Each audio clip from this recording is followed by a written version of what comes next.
I dropped out of school to support my boyfriend, Sean Carter, through his PhD.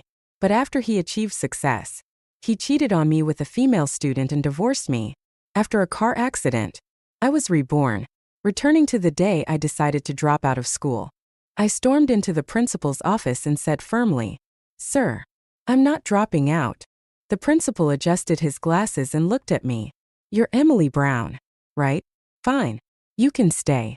But first, you'll need to pay the $8.904.90 in outstanding tuition and fees." He glanced disdainfully at my faded school uniform and added sarcastically, "When you aced the entrance exam, we thought we were bringing in a golden phoenix. Who would have guessed that in just 6 months, you'd plummet from first place to 500th? While the principal continued his tirade, my grandmother, Helen, burst into the room, carrying a large woven sack. Without a word, she began shoving all my belongings into it, declaring, "If she's not going to school, these can be sold to the recycling station." The principal smirked and remarked, "Mrs. Brown, that's not the best way to phrase it. And about the tuition, Emily was in the top 10 for the entrance exam. We only waived the fees because of that." My grandmother retorted, "You waived the fees because she was supposed to get into a top university. Now, she can barely qualify for a decent community college." Back in middle school, I had excelled, achieving top scores. But high school was different.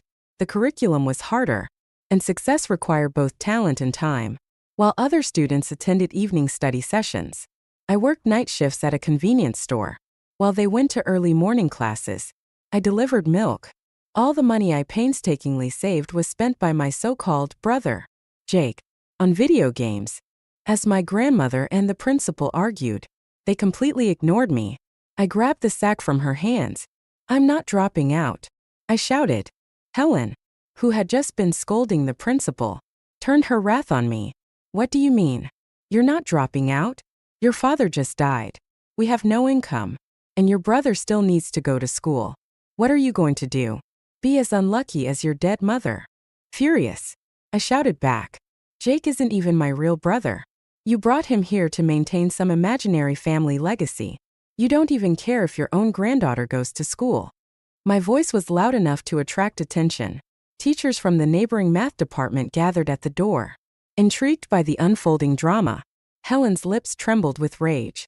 "Are you trying to kill me?" she cried. I shot back, "You seemed perfectly healthy when you hit me yesterday." I realized that if I wanted to stay in school, my only option was to expose the truth. High school students usually have too much pride to show their struggles. But I wasn't the same anymore. A nightmare-like decade had taught me that survival mattered more than dignity. I knelt in front of my grandmother, pulling up my sleeves to reveal red welts on my arms. "You're forcing me to drop out and marry some old man for his money? You mean that 40-year-old Joe Miller who can't even feed himself? I won't do it. Please, just let me stay in school. If I get into college, I promise I'll support this family." In my previous life, I dropped out, was forced into marriage, and ran away after injuring Joe. I stole an ID card and fled to the city, where everyone assumed I was working in a factory. Only Sean Carter found me, delirious with fever, desperate for love. I believed his lies, worked odd jobs to support him, and helped him get into South University. Why couldn't I go to college for myself? Supporting a selfish man had been pointless. This time, I was determined to fulfill all the dreams I had abandoned and make those who exploited me pay. The teachers, stunned by my story, didn't expect me to be so pitiful. Mr. Harris, the teacher who had recommended me for special admission, stepped forward. "Emily has been through so much," he said as he helped me up. Glaring at my grandmother, he continued, "Mrs. Brown, our school provided $5,000 in financial aid for Emily to enroll, and now you want her to drop out?" I had never heard about the $5,000 before. Helen shifted uncomfortably under the judgmental stares of the teachers. She muttered, "Girls grow up and get married anyway. Isn't it better for them to have a husband who knows how to take care of them?" Mr. Harris snapped, "Joe Miller is 24 years old. Emily is only 16. What you're doing is illegal." Faced with mounting criticism, my grandmother finally relented. Fine. She won't drop out. But I'm not paying the tuition fees. I breathed a sigh of relief.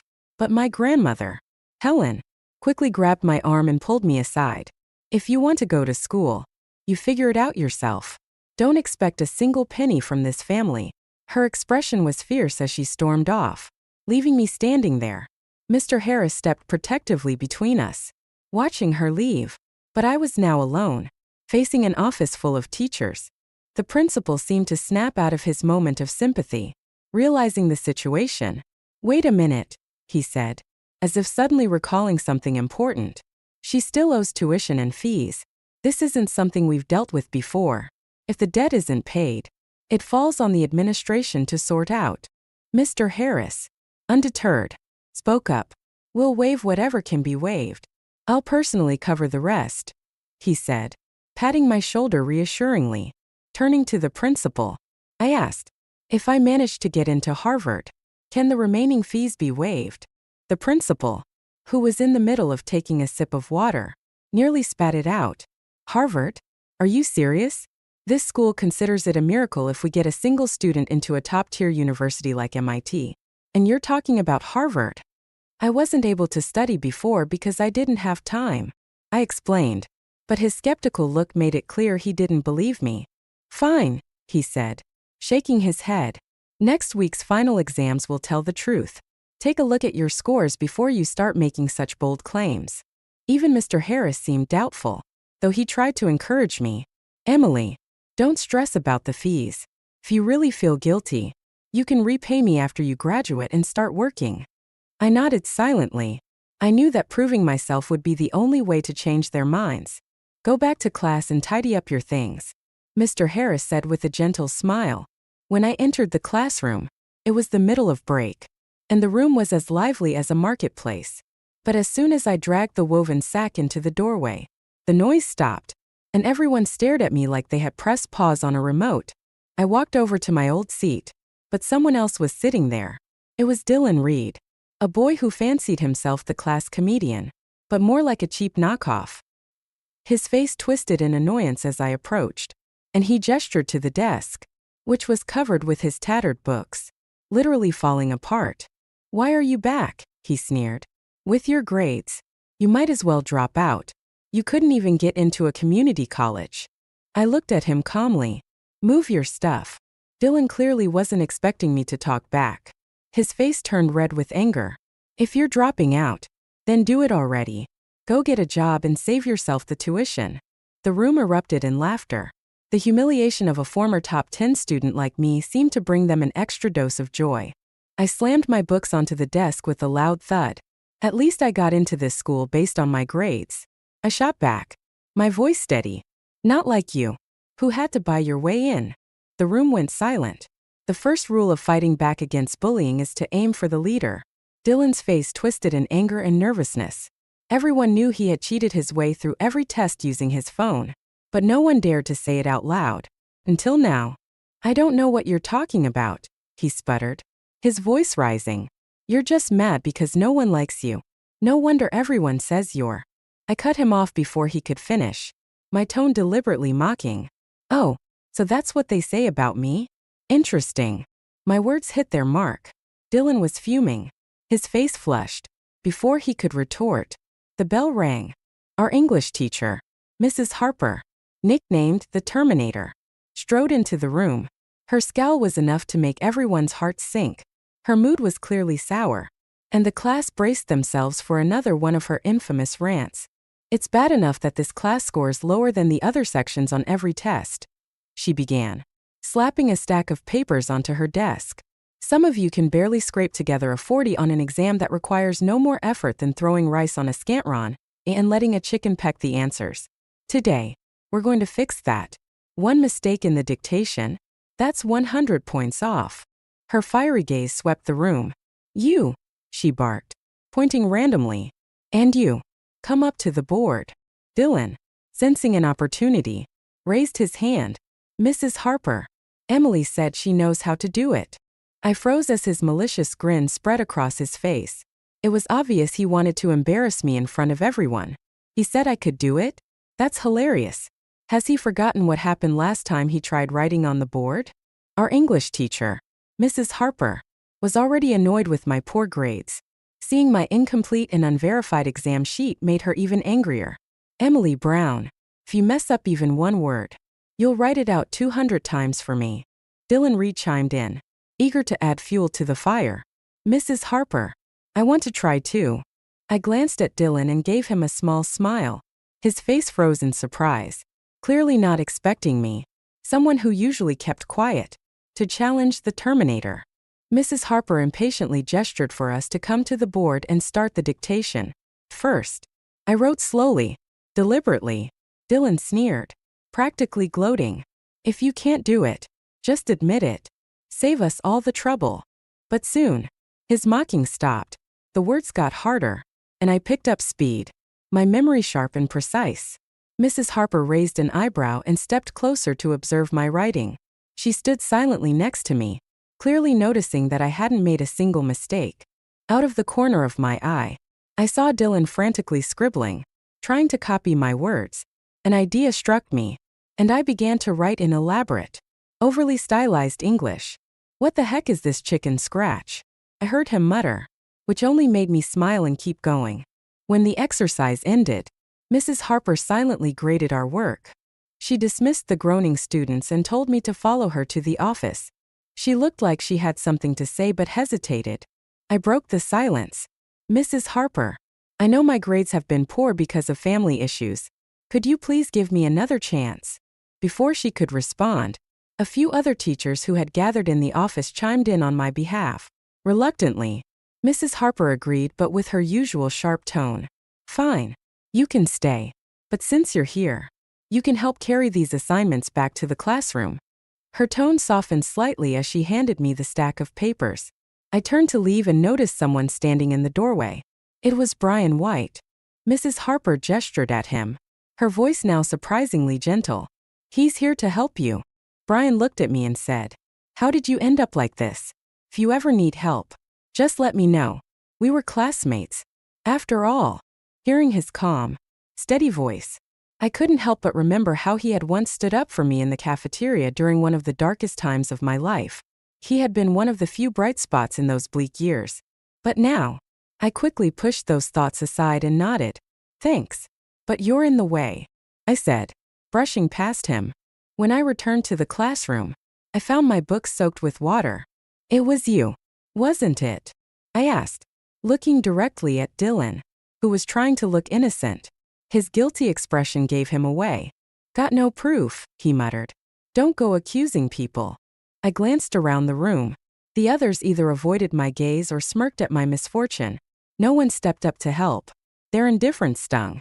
But I knew I couldn't afford to waste my energy on petty revenge right now. There would be time for that after the next exam. I dragged my woven sack to the back of the classroom and found an empty corner near the window. Sitting there was Brian White. Brian was known as the Scholar King.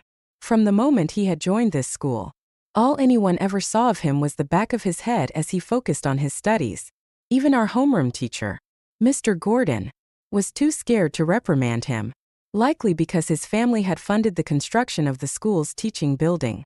I remembered the kind boy who had defended me in the cafeteria, and wondered how he had become so distant. Most people avoided Brian, but there were no rumors of him being a bully.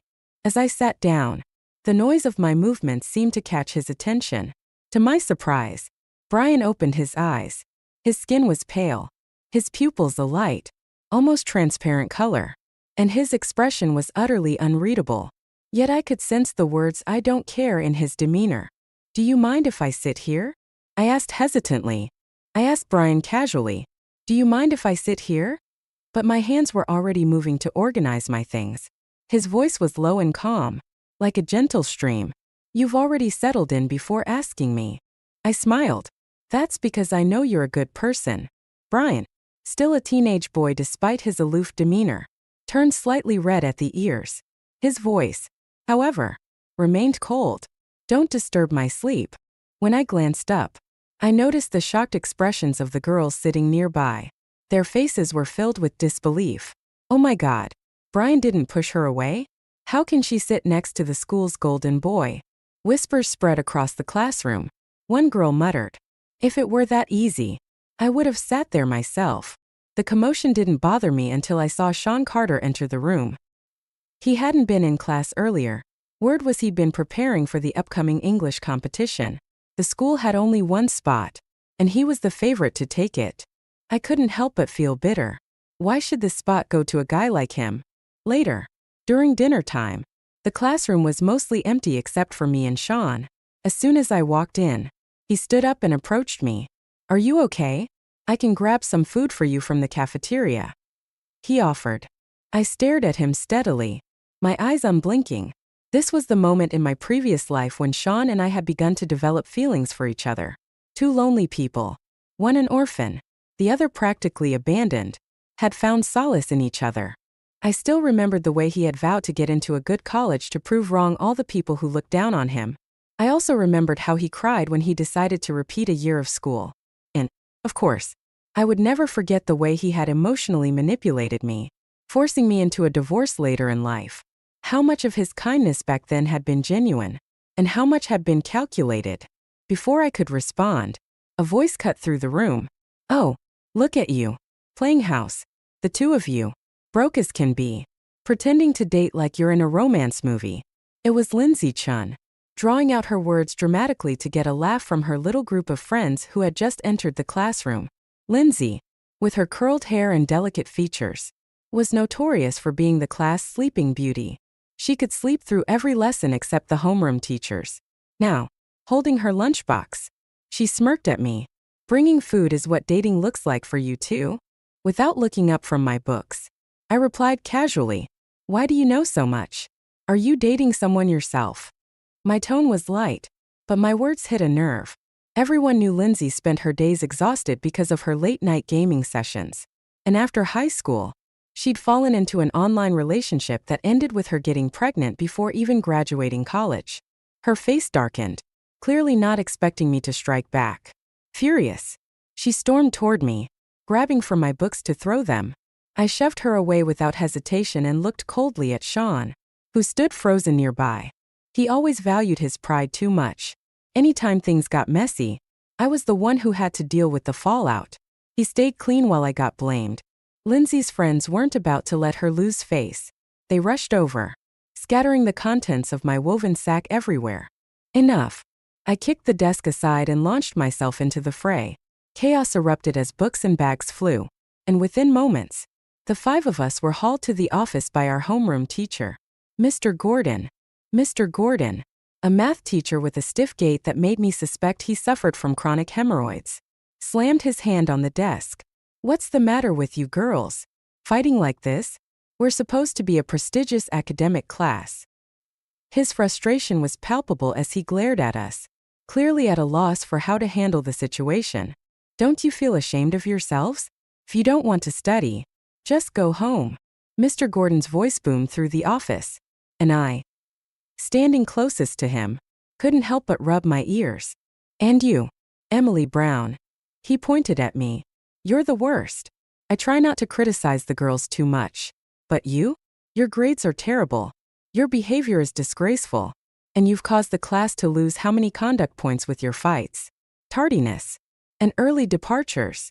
He went on to explain, rather loudly, that those points affected his monthly bonus. "I'm only doing this because I need to make a living too," he added. "I was late just once," I muttered defensively, "and I admit that was my fault. But the fight wasn't started by me." "Save it," Mr. Gordon snapped, cutting me off. He wouldn't believe me. Of course. After all, Lindsay Chun was his niece, and I was just the class troublemaker. Lindsay, who had stayed silent until now, suddenly raised her hand. "Mr. Gordon, Emily isn't just a bad student. She's been trying to seduce Sean Carter. I was confronting her about it, and that's why she attacked me." Sean was one of the school's best prospects for getting into a top university, which meant he was directly tied to Mr. Gordon's bonus. The moment Lindsay said this, Mr. Gordon's anger flared. He picked up a book and threw it at me, though Mr. Harris quickly stepped in to block it. "Mr. Gordon," Mr. Harris said calmly, "accusations like seducing someone shouldn't be thrown around lightly. Shouldn't you ask Sean for his side of the story first?" Soon after, Sean was called into the office. Mr. Gordon's voice was sharp as he demanded, "Did Emily ask you to do something inappropriate?" This had never happened in my previous life, but I already knew exactly what Sean would say.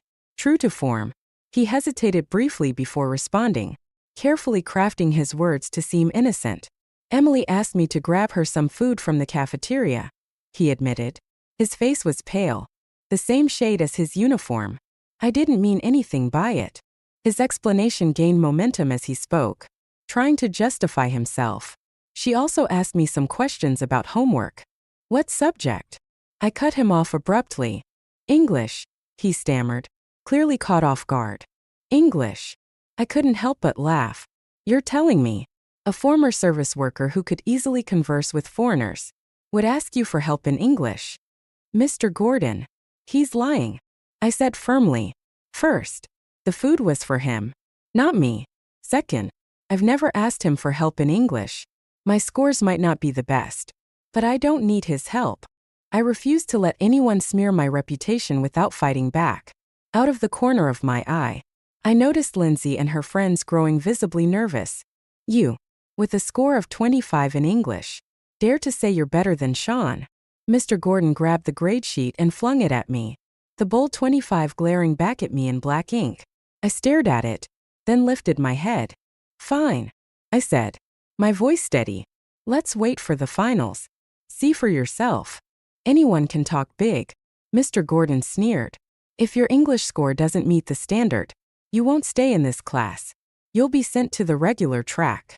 A challenge had been laid down, and I had no choice but to take it. Looking at the pristine English textbooks on my desk, my heart wavered. It had been so long since I studied properly. Could I really pull this off? As I tapped my foot anxiously, Brian White, sitting beside me, frowned slightly. "Can you stop moving?" "Sorry," I said sheepishly, then quickly followed up. "Since you're already annoyed, can I borrow your study materials?" Brian didn't respond but pushed a set of books toward me. The textbooks were immaculate, like they'd been prepared to sell to the next batch of students. I opened one, flipping to the table of contents. The modules were neatly divided. The purple sections were for second-round review for seniors, and the red sections were for first-round review. Each module included multiple choice questions, reading comprehension, and task-based reading exercises. "Are you actually reviewing, or just flipping through books?" Lindsay's mocking voice rang out from across the room. Others, noticing how quickly I was turning pages, joined in the laughter. "Is this the legendary quantum reading method?" someone joked. "She's reading a book in 25 seconds flat. I think 250 suits you better," someone mocked. But I ignored it, focusing on the book in front of me. In English, vocabulary is king. During my time working as a waitress to earn extra money, I had picked up conversational fluency in 2 languages. While I might not be great with grammar, my vocabulary was decent. Everyone knows that English comprehension is a bit like a guessing game. If Sean Carter had claimed I asked him for help with math, I might have been at a loss. But English? Not likely. As I was lost in thought, Brian White suddenly kicked the table lightly, silencing the room. "Can you all shut up?" he said, his voice cold and cutting. Lindsay Chen, who had been sneering at me, froze like a duck whose neck had been squeezed. Her face turned red with embarrassment. Being rebuked by the class's golden boy wasn't something she could brush off. Fighting back tears, she ran out of the room, presumably to complain to the homeroom teacher. I let out a quiet laugh. Did she really think the teacher would confront Brian over her? Brian suddenly broke the silence. "I thought you didn't have a problem with me," he said, his voice calm but probing. "Do you think I'm some kind of bully?" His perceptiveness caught me off guard. I quickly shook my head. "Of course not. I've just been having a toothache. That's all," I replied with a forced smile, hoping he wouldn't press further. He said nothing, but I took the opportunity to help tidy up his desk, arranging his books and pens meticulously. "Don't worry. When you sleep, I won't bother you," I assured him. In my past life, my brief interactions with Brian, whether in the classroom or when he had helped me in the restaurant, had given me some insight into his preferences. I knew how he liked his books stacked and his pens placed. As I worked, Brian seemed like he wanted to stop me but hesitated. We have similar habits when it comes to organizing things, he finally said. His voice almost awkward, like he was making small talk. The faintest trace of color crept up his cheeks. I didn't mean anything by that. I know, I said with a genuine smile. I believe you. He said nothing more. But his silence spoke volumes.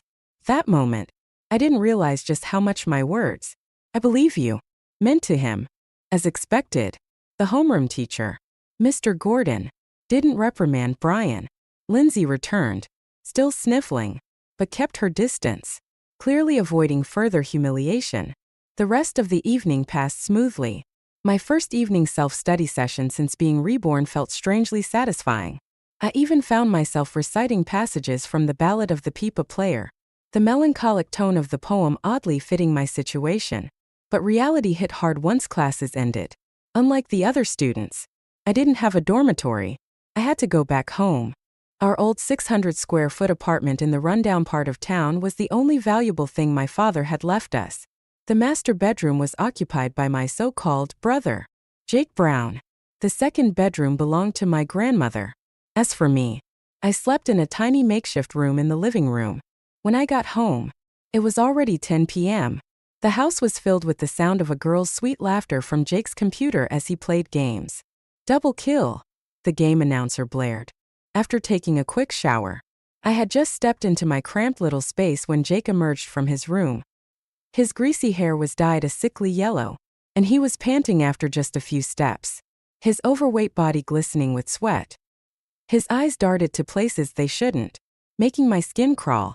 "Give me $500, he demanded, his voice grating. "I need to buy a new skin for my game character." As he said the word skin, he even licked his lips. "Your skin's not bad already," he added, his tone sleazy as he reached out a chubby hand toward me. I slapped his hand away. "Are you insane?" I snapped. "Try that again, and I'll break your hand." One simple decision, not dropping out of school, seemed to have triggered a butterfly effect, unraveling years of pent-up tension. "What are you afraid of?" Jake sneered, stepping closer. "It's not like we're related by blood." He lunged at me, trying to cover my mouth. But before he could touch me, my grandmother appeared out of nowhere. Grabbing a table lamp, she smashed it against the back of Jake's head with a loud crack. Jake collapsed, groaning in pain, struggling to get back up. But his bulk betrayed him. His attempts to move only made his flesh jiggle as he whimpered. "What the hell are you doing? Hitting your brother?" my grandmother shouted, completely ignoring what had just happened. Without even asking for an explanation, she stormed toward me and grabbed my arm, her fingers digging into my skin. As I waited, I called the police. Yes, I reported Jake Brown as a stranger I didn't know. The moment my grandmother, Helen, heard me on the phone, she panicked, scrambling to grab my phone but falling flat on the floor in the process. "What kind of horrible luck is this? How could you do this? If you get your brother arrested, how am I supposed to live? How can I face your father?" she wailed, her voice shrill. Jake, still dazed from the blow, stumbled toward me, reaching for my phone. I sidestepped him and bolted down the stairs, not stopping until I reached the building entrance. I waited there, heart pounding, until the police arrived. 2 officers approached, calm and professional, and accompanied me back upstairs. As soon as we entered the apartment, Jake started groaning, pretending to be gravely injured. One of the officers asked me gently, "Is this the person you were talking about?" "Yes," I replied, voice trembling as I clung to my performance. "I'm so scared of him. I don't even know who he is." "What do you mean you don't know him?" "He's your brother," Helen protested, shuffling toward us in small, frantic steps. "Officers, this is all a misunderstanding. They're siblings. I'm an only child," I said firmly, tears streaming down my face as I hid behind the officers. "I've been away at school, leaving early and coming home late. I've never seen this man before." "What do you mean you've never seen him?" Helen screeched. "Your father just passed away, and Jake's parents sent him to live here 6 months ago. Do you have any official paperwork for this arrangement?" one officer asked, his tone unimpressed.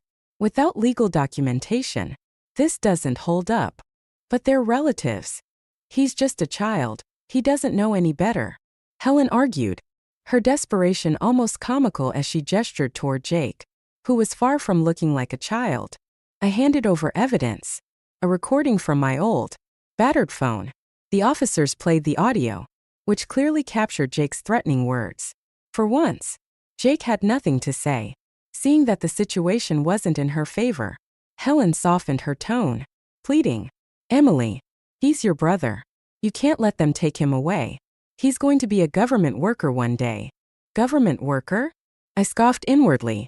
Jake, who had barely managed to get through vocational school and was on the verge of dropping out, becoming a government employee? The idea was laughable. I ignored her tantrums as the officers escorted Jake out. Watching him leave, Helen realized I was no longer bending to her will. She grabbed my clothes, twisted them angrily, and spat. You're cruel. Fine. Don't live here anymore. This is your brother's house. Get as far away as possible. And don't expect a single penny from the Brown family. With that, she slammed the door shut, locking me out. I stood there, my belongings stuffed into a small bag, staring at the closed door of the house I had lived in for 16 years.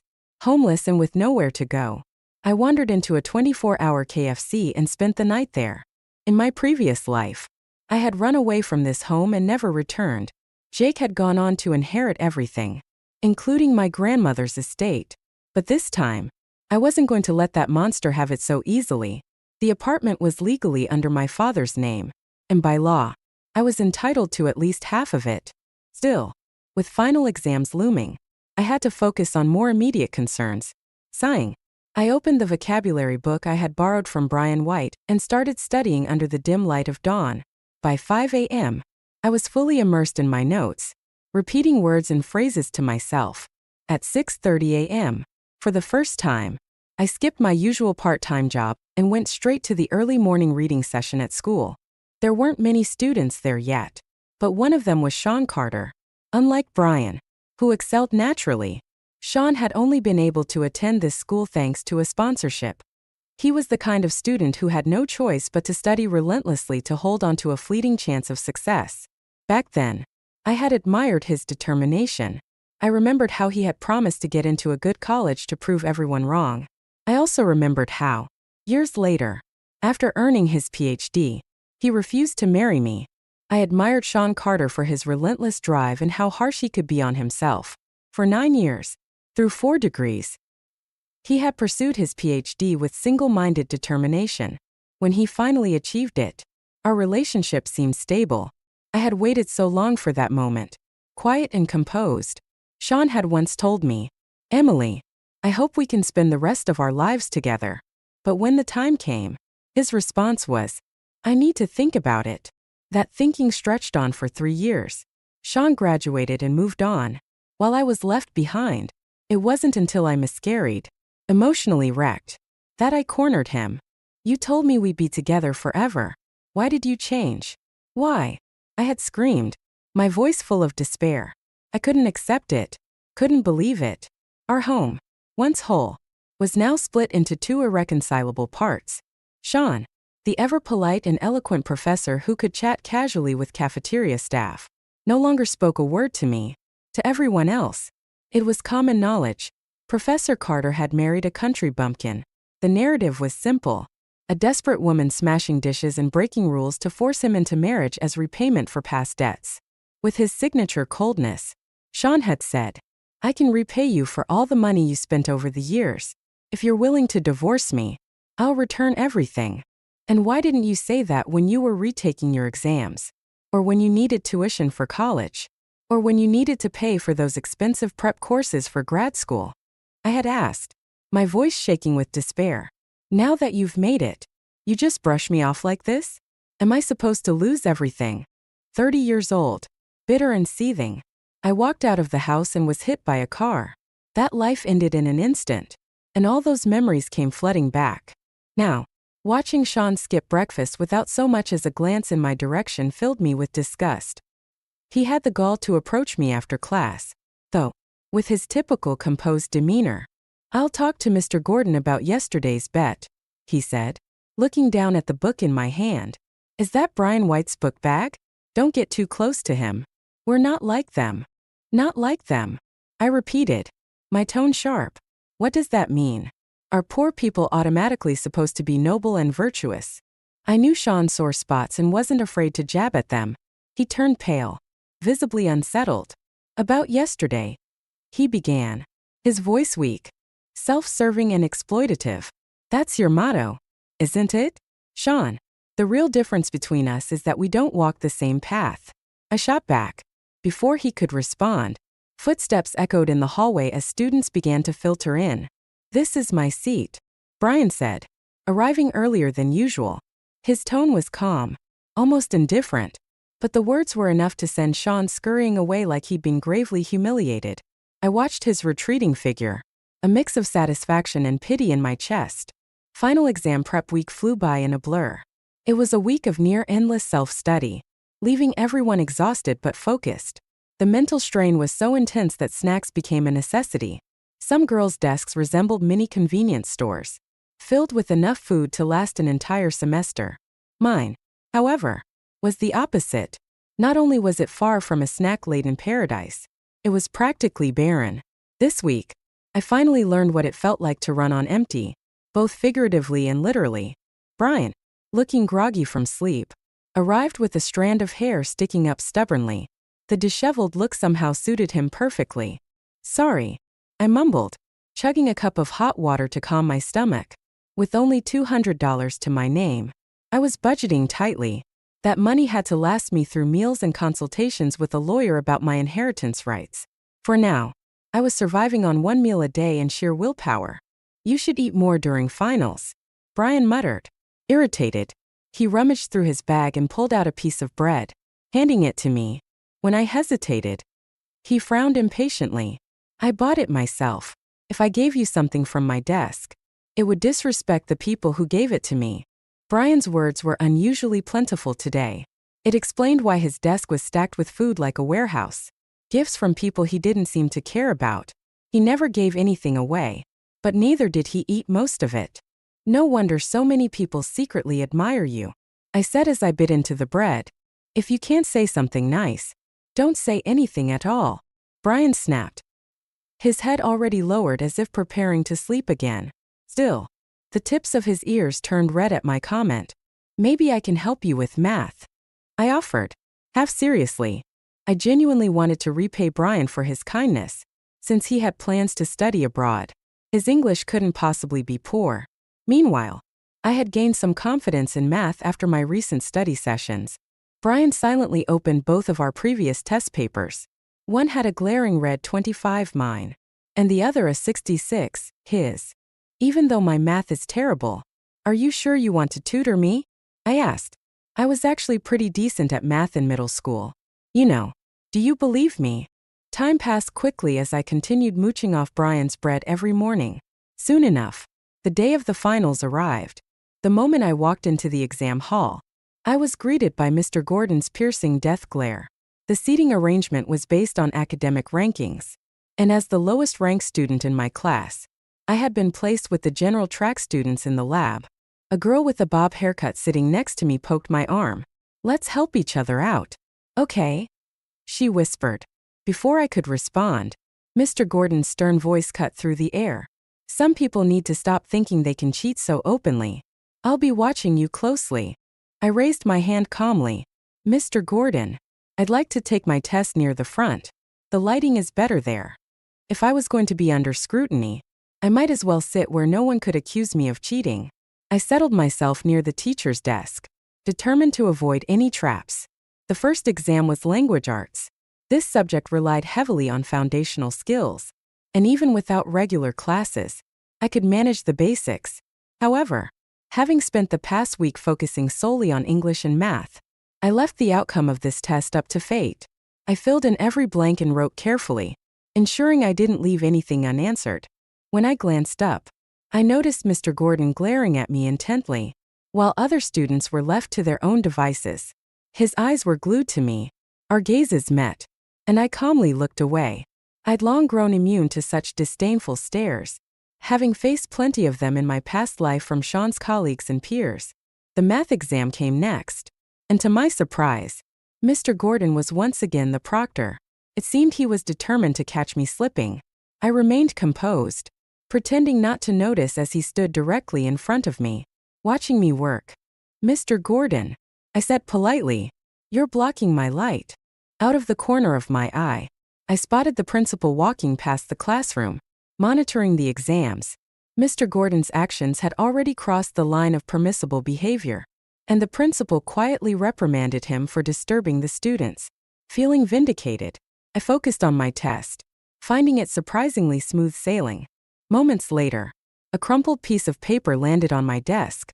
I glanced up just in time to catch Mr. Gordon glaring at me as he stormed off. "Ah, I knew you'd cheat," he muttered, his voice dripping with disdain. Before I could say a word in defense, he grabbed my test paper. "You think the lab cameras aren't recording? We'll deal with this after the exam." He turned to the class, holding up the paper. "Who threw the answers? If you're smart, you'll own up now." The classroom fell silent, tension thick in the air. Mr. Gordon's frustration mounted, and soon, 3 other grade supervisors arrived. After collecting the test papers, we were told to remain in the room while the surveillance footage was reviewed. It didn't take long for the culprit to be revealed. The girl with the bob haircut had thrown the note, and her round face was now pale with fear. She kept glancing at me, as if the word accomplice were written across her forehead. Her pitiful acting could have earned her a spot in the worst historical dramas. I sighed and raised my hand. It was her. "Mr. Gordon. She's the one who tried to pass the answers to me. I made a mistake trusting her." The girl's voice was unexpectedly loud as she jumped up, shouting, "It was her. She asked me to pass the answers." I hadn't anticipated her to play the victim so brazenly. Before the exam, the 2 of them had indeed been whispering conspiratorially. Mr. Gordon seized the opportunity to reprimand me further. "Emily Brown, I never thought you'd stoop to cheating. Of all the students in the academic track, you're the first to do something like this." Tears streaming down her face, the bob-haired girl wailed, "Just admit it. If we confess, the teacher won't punish us too harshly." "Who gave you the right to frame me?" I asked coldly, fixing her with an icy glare. "I don't even know who you are," I said coldly, pointing to the evidence. "Everything is right here. How dare you still deny it?" Mr. Gordon looked triumphant, his expression akin to a scientist confirming a long-held theory. His face flushed with self-righteous certainty as he declared, "You're bad at studying, and your character is even worse."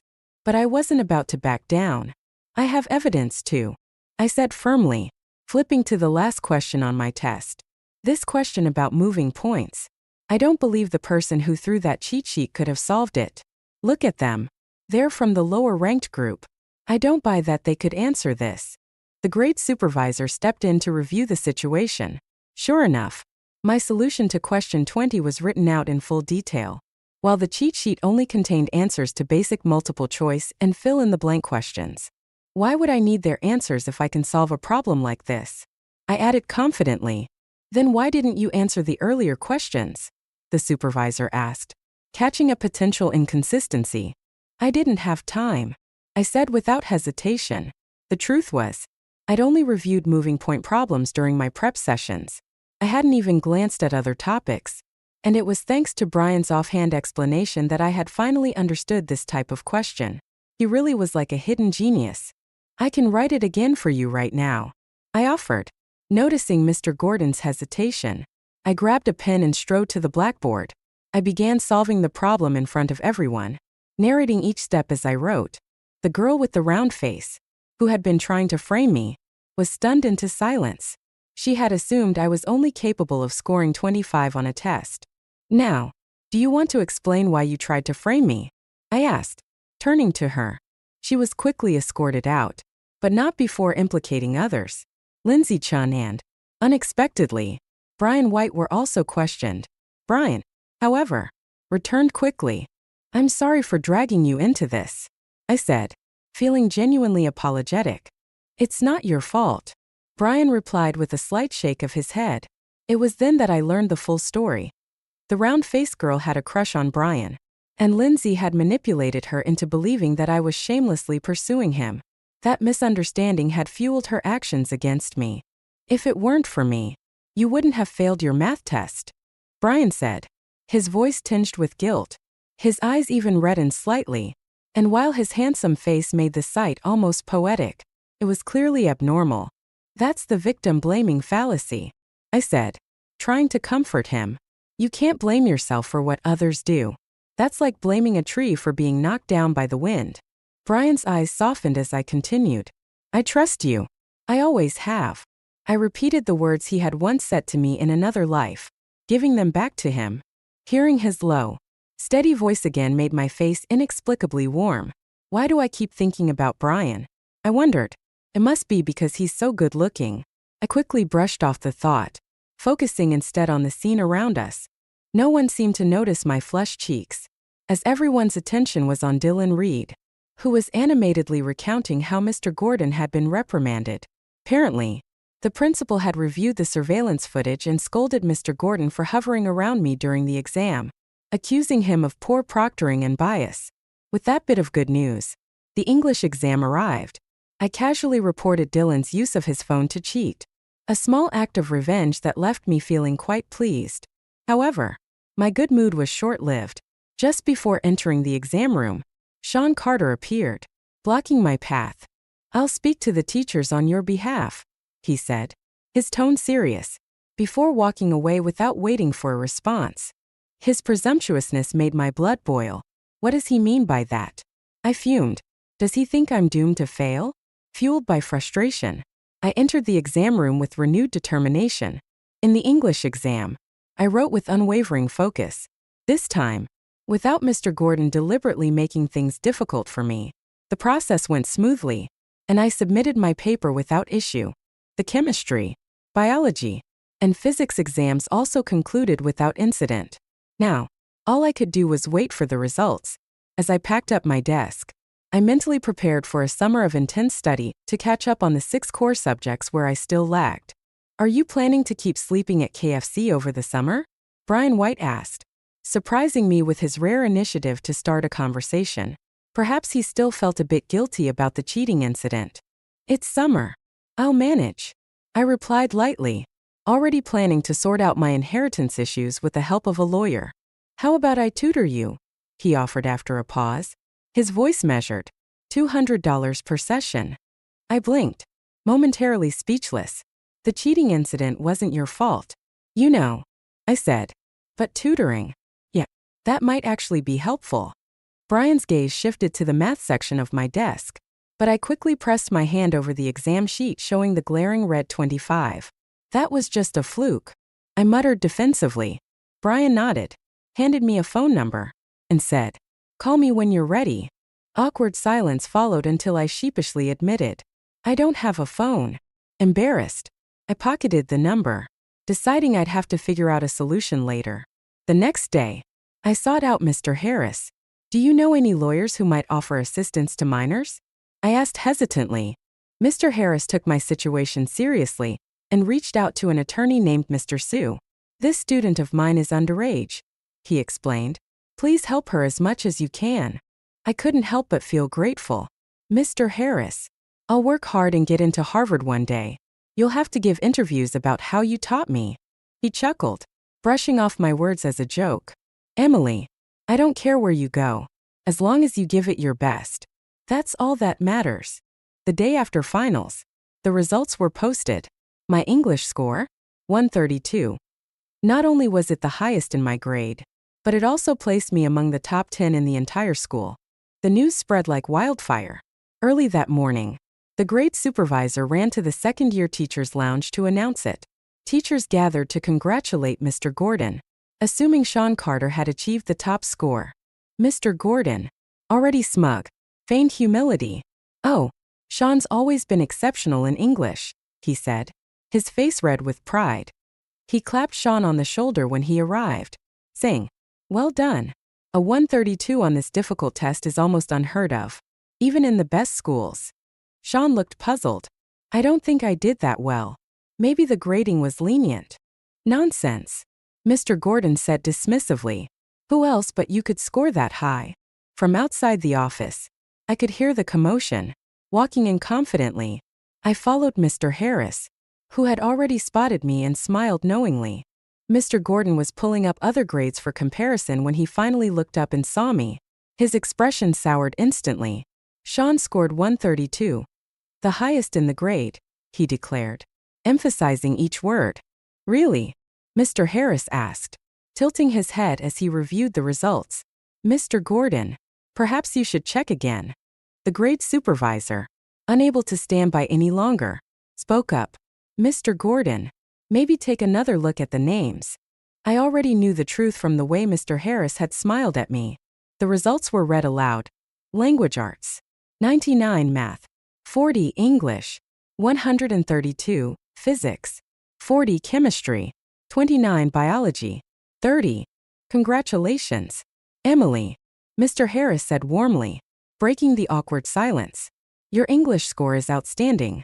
As for my math score, everyone in the room understood that Mr. Gordon's constant interference had cost me valuable time. Had I been able to finish, I would have easily secured a passing score. Mr. Gordon's face turned pale, then flushed red with frustration. This is impossible, he sputtered, his confidence shaken. This is cheating, Mr. Gordon declared, his face a mixture of disbelief and frustration. This exam was created by the Academic Research Department. There are no answer keys online. A nearby teacher, clearly unable to tolerate his outburst, whispered, There's no way the answers were leaked. The questions don't exist anywhere else. The room buzzed with murmurs as the teachers debated.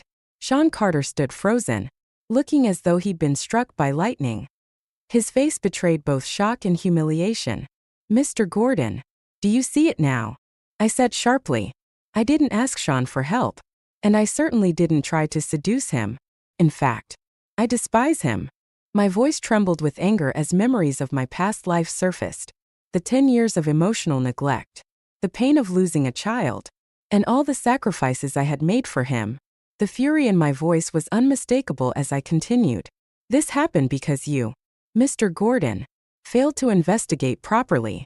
Emily, don't worry. The supervisor interjected. We'll have Mr. Gordon apologize to you. I don't need an apology, I said coldly. All I want is to transfer classes. Sean, his confidence shattered, stumbled out of the room. Despite securing the top spot in the grade overall, he had placed second in English. For him, that was an unbearable blow. But this was only the beginning. In the next year, I would chip away at his reputation, turning him from a small-town academic star into a small-town failure. Determined to keep moving forward, I approached the English teacher. Thank you for your guidance recently, I said sincerely. I'd like to participate in the upcoming English competition. Is that possible? The teacher, pleased by my initiative, nodded enthusiastically. Of course. I've been impressed with your skills for a while, but there's only one spot available, and you'll be competing with Sean. When Mr. Gordon caught wind of this, he arrived with Sean in tow to intervene. One test score doesn't prove anything, he argued. Sean has been the top student in our class year after year. The English teacher hesitated, visibly torn, so I made a bold move. Let's have the grade supervisor, Mr. Bay, organize a live competition, I suggested. Mr. Bay, understanding the importance of fairness, agreed and brought in other English teachers to oversee the event. The news clearly hit Sean hard. His face contorted with a mix of pain and anger. What did I ever do to you to deserve this? He asked, his voice low and bitter. It's all for the school, I replied with an air of righteousness. The competition adds extra points for college applications, and every opportunity matters. You'll lose miserably, Sean said through gritted teeth. As word spread, other students gathered to watch. Some whispered cruel comments. She gets one good score and suddenly thinks she's the best? What a joke. Another added. She's probably cheating again. How else would someone like her dare to challenge Sean? The teachers distributed the test materials, TOEFL speaking prompts. We would listen to the prompts and respond in real time. A task that tested vocabulary and comprehension, but wasn't overly reliant on grammar. It was almost tailored for me. Sean went first, confident and well prepared from his prior competition training. He spoke fluently and performed well across all sections. His pronunciation was impeccable, and his vocabulary impressive. Even the English teachers nodded in approval. Lindsay-chan and her clique, gathered around Sean, laughed loudly. "Hurry up and get down from there. Emily, don't embarrass yourself." Lindsay jeered. "She's wearing those old clothes like it's a competition for beggars, not a real contest." Ignoring them, I raised my hand and stepped onto the stage.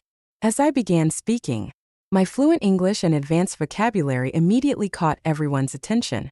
I didn't just answer the questions. I infused creativity and flair into my responses, turning even the driest prompts into engaging narratives. Years of working customer service jobs hadn't been for nothing. When I finished, I glanced at the English teachers and saw their approving smiles. I knew I had secured the spot. "Sean Carter, in this life, I will clip your wings. You will not soar to college or beyond."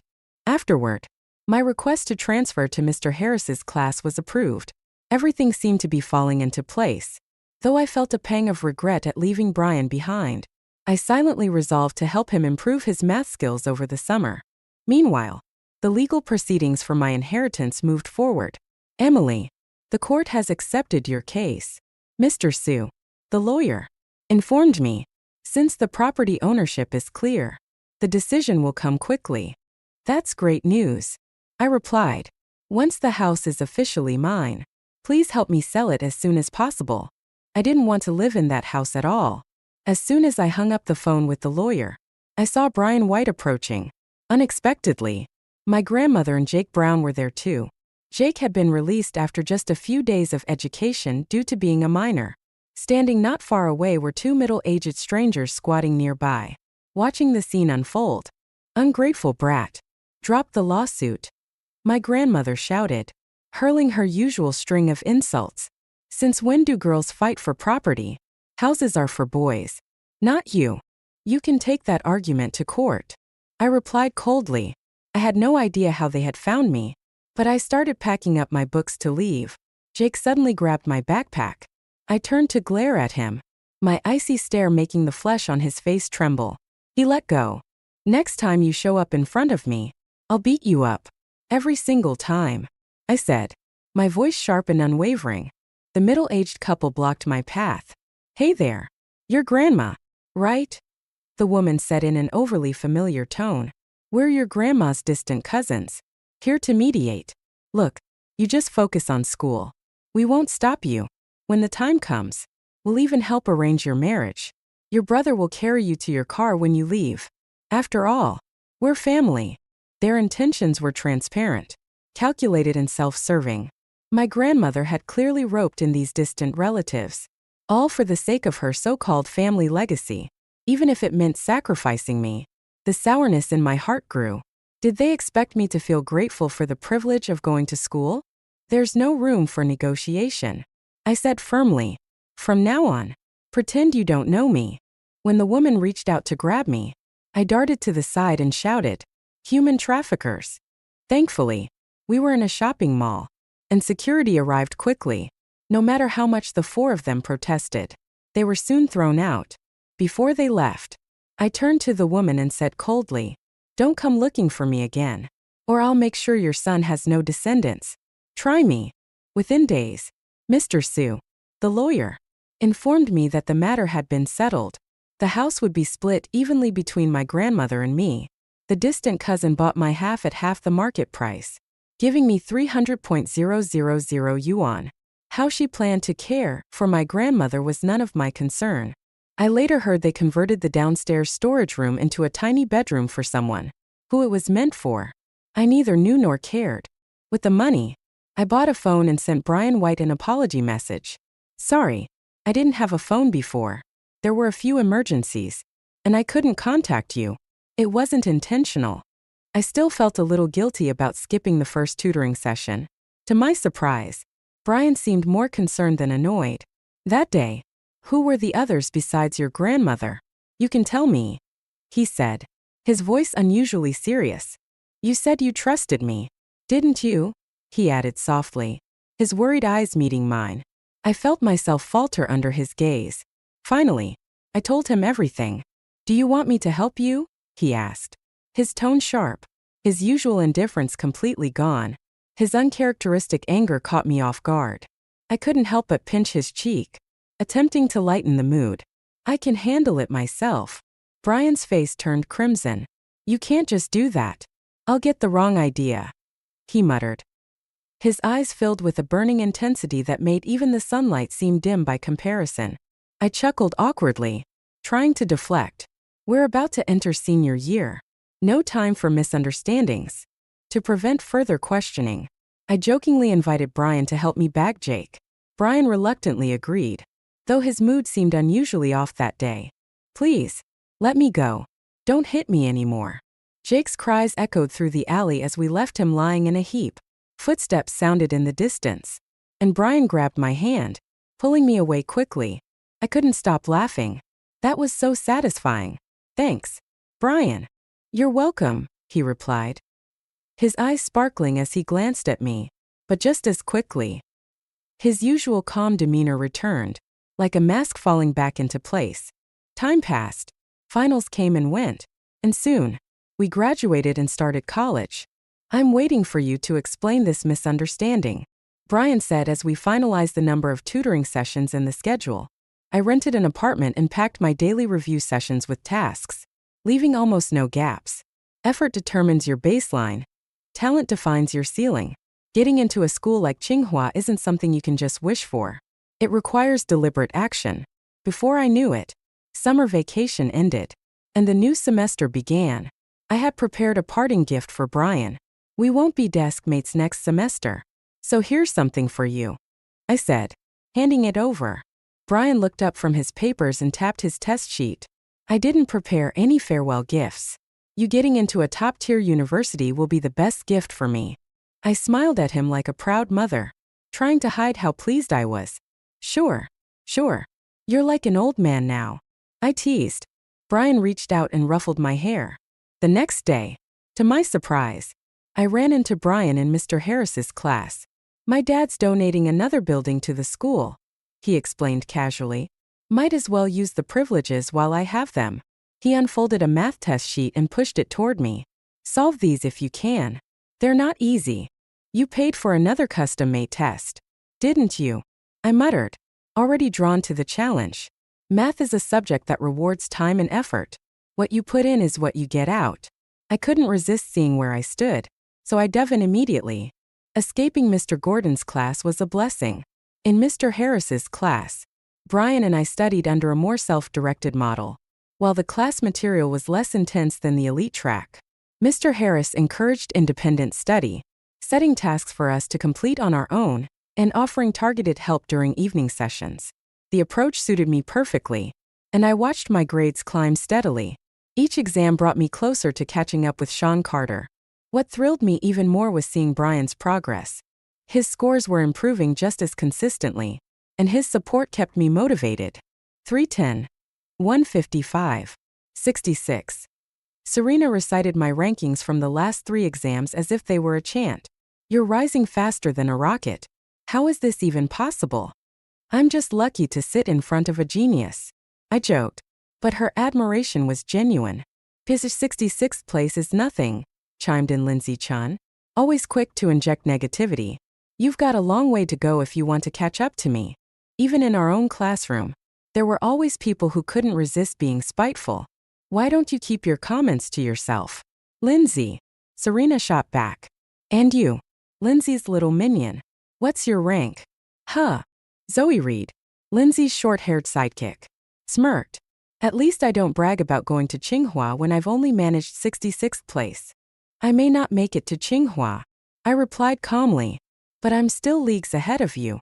I turned to Lindsay. How about a bet? Next exam, whoever ranks lower has to stand at the school gate and shout, I'm a loser. 3 times. Lindsay hesitated. Her grades good enough to know my rapid progress was a real threat. Afraid? I teased, using just enough goading to bait her. Who's afraid of you? She snapped.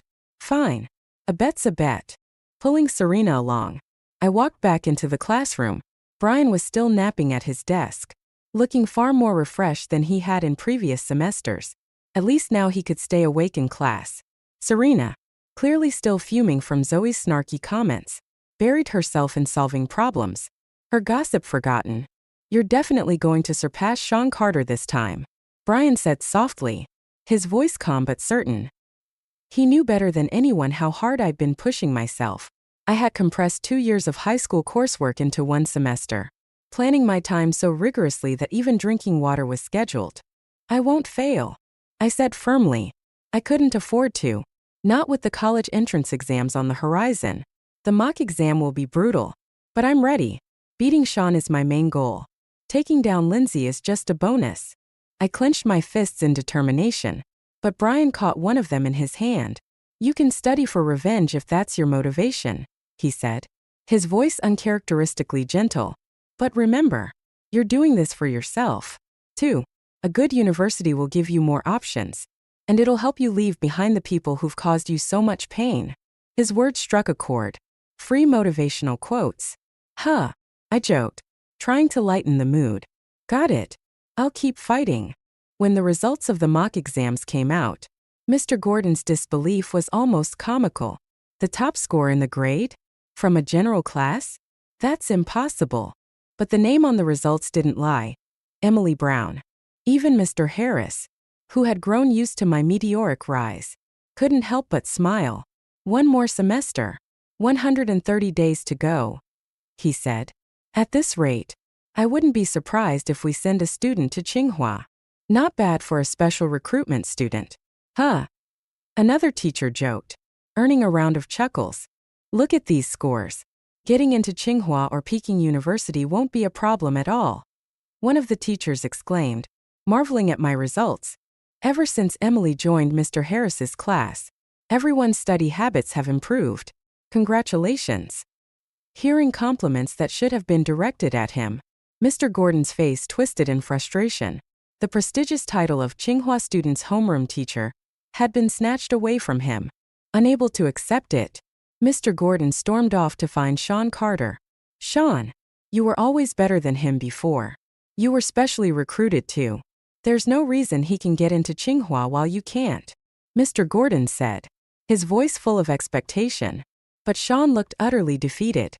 The pressure was crushing him.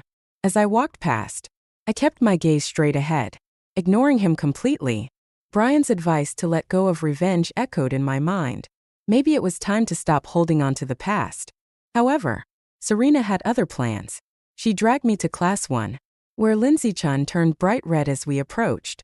"Lindsay, you haven't forgotten what you said, have you?" Serena asked pointedly. I just knew you'd fail," Lindsay stammered. "Your grades are bad, and your character is even worse." "Defeated loser," I interrupted, throwing Mr. Gordon's own words back at Lindsay. Brian was right. Sometimes it's good to throw out a cutting remark. It's therapeutic. This time around, my goal was to distance myself from the toxic environment that had surrounded me. The second semester of senior year brought 2 major events. Congrats, Emily. You scored 1 point higher than the top student in the district on the 3rd mock exam, Serena exclaimed, ever the gossip queen.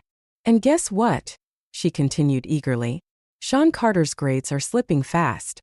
He's almost out of the top 100 now." Sean's inability to handle pressure was showing, but this time his self-directed harshness was backfiring. He wasn't punishing others. He was punishing himself. "Enough," I said, cutting off Serena's gossip. "There are only 20 days until the college entrance exams. Let's focus." "Brian, Serena, where are your test papers? Let me grade them for you," I teased, holding out my hand. Serena screeched in protest, but Brian remained as calm as ever. On exam day, as I finished the last question on the biology test, I felt the meaning of the word completion for the first time. Depending on others was futile. Only by relying on myself could I truly control my destiny. After the exams, I treated Brian to a farewell meal. "This time, it's a real goodbye," I said, handing him a carefully wrapped gift. Inside was a Switch console I had saved up to buy. Brian accepted the gift but then looked at me seriously. "So, are you finally going to explain that misunderstanding?" I froze. He still remembered. In the aftermath of my parents' divorce, I became a child without a home. I began. No matter where I lived or what happened, I was always the one being blamed. No one ever believed me. You were the first person to tell me. I believe you. Brian's pale skin flushed as he interrupted me. I like you. Be my girlfriend. The faint blush on his face made him even more handsome, but the wounds from my past life ran deep. I was terrified. I bolted. I don't like long-distance relationships. I blurted out. I'm sorry. Walking away. I regretted my decision. I should have just given him a basketball instead of a Switch. That would have been simpler. My frugal heart wept silently. After that meal, I threw myself into part-time jobs. Later, my mango orchard project unexpectedly became a sensation. I harvested a mango weighing 697 grams, the largest in the province. The school's official account cleverly spun the achievement into a celebratory post, circumventing the ban on publicizing top scores. The school went wild, celebrating with 3 days of fireworks and handing out mangoes to anyone who wanted one. As the big mango herself, I received the highest level of attention. What about Brian? I asked Serena, who was brimming with excitement about her own exam results. Do you know how he did? Serena hesitated. He went abroad. Adults can stay friends even after rejection. Right. Her words hit harder than I expected. But I forced a smile. Serena had done well on her exams, and her gossipy spirit seemed to have only grown stronger. What about Sean? She added. I heard he barely got into a second-tier university and is planning to retake the exams.